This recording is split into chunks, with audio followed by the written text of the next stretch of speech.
Welcome to today's lesson. I'm Siamasaka Kirendens, and so I'm going to take you through chemistry lesson. And today we are looking at the molecular formula, how to determine the molecular formula. And so we go straight into the lesson.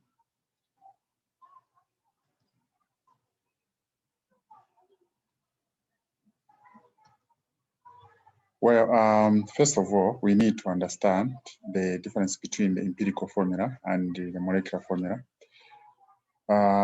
As we are aware that the empirical formula is actually the simplest formula of a compound, which shows the ratio between the atoms of each element. And so here, the atoms will be in their simplest form of the number of atoms, while the molecular formula shows actually the actual number of each type of atoms present in a compound. And so we expect that the simplest formula actually will always at times collect fewer number of atoms, while the molecular formula would contain a higher number of atoms, but at times it can be the same. So that's the main difference between the molecular formula as well as the actual empirical formula. And so today, since we are looking at how we can find or determine the molecular formula, which we have defined as actually the actual number of each type of atoms present in a compound. That's what the molecular formula is. And so I'll give a very simplified question here in detail, really, to exemplify what actually we can do to determine the molecular formula. And so the question goes as follows. The composition of the paint which is developed to contain 75.95% of carbon, 17.72% of nitrogen, and 6.33% of hydrogen by mass, with a molar mass of 240 grams per mole. Okay, and so determine the molecular formula. So actually, the first step is that if the empirical formula is not available, we need first of all to find the simplest formula, which is the empirical formula. And from there, we will get now the factor by which the empirical formula changes into a molecular formula. And so the first step is actually to determine the empirical formula. So it means here that carbon has actually 75.95%, which is equivalent to 75.95 grams divided by 12 grams per mole. The 12 grams per mole is actually the relative atomic mass of carbon, and which gives us 6.329 moles.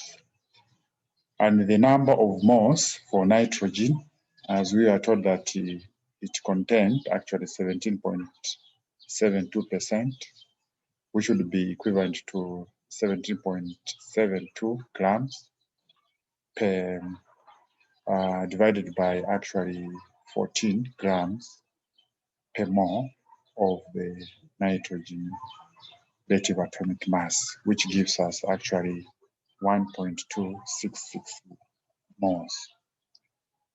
And then also we find the number of hydrogen moles, which is actually, since we are told that it contains 6.33% in that sample, so it is equivalent to 6.33 grams divided by 1 gram per mole, which gives us 6.33 moles. And so we have found now the number of moles, and then we identify the smallest mole in this number of moles we found. For carbon, we found that it is 6.329 moles. nitrogen is 1.266 moles. Hydrogen, we found that is 6.33 moles. Obviously here, we can note that actually the one with the smallest number of moles is nitrogen with the 1.266. And therefore, this is the one which will be divided into the moles for carbon, the moles for nitrogen, and the moles for hydrogen. And so when we do the division, we find now the mole ratio. That is for carbon to be 6.329 divided by 1.266. The 1.266 is the smallest number of moles which we found actually for nitrogen, which gives us actually 5. And for nitrogen is 1.266 divided by 1.266, which gives us 1. For hydrogen is 6.33 divided by 1.266, which gives us 5.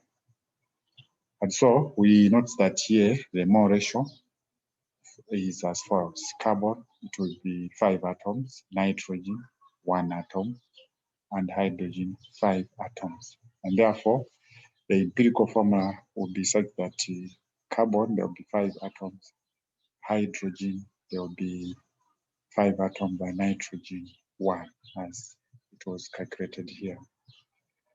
And so from the empirical formula now, we have to determine the factor by which there is an increase for this molar mass that we are given. Remember, we are given that the molar mass is actually 240 grams per mole. And so our empirical formula is here. So we find the mass of the empirical formula. And we know that the atomic mass for carbon is 12 multiplied by 5, plus for hydrogen is 1 multiplied by 5, plus nitrogen is 14 multiplied by 1, which is 79. And so we get now 240 is equal to, if we actually equate this, it will give us 240, which is the molar mass, will be equal to the factor, which is n multiplied by 79. Because idea is supposed to be actually 240. And so this empirical formula has to be increased by n. And so this is the subscript that we're going to multiply. And so we go back to, and this, if we calculate the value of actual n, we find that n is equal to 3. And so this is the one which is supposed to be supplied to the empirical formula. And we note that our n here is 3, so it will be 3 multiplied by 5, which is 15. 3 multiplied by 5 for hydrogen, which is 15 atoms. And 3 multiplied by 1 for nitrogen, which gives us 3 atoms. And so this is the molecular formula. So in a simplified manner, this is actually how we can determine the molecular formula of a compound. And so subscribe to my YouTube so that you learn more of the coming lessons. Thank you.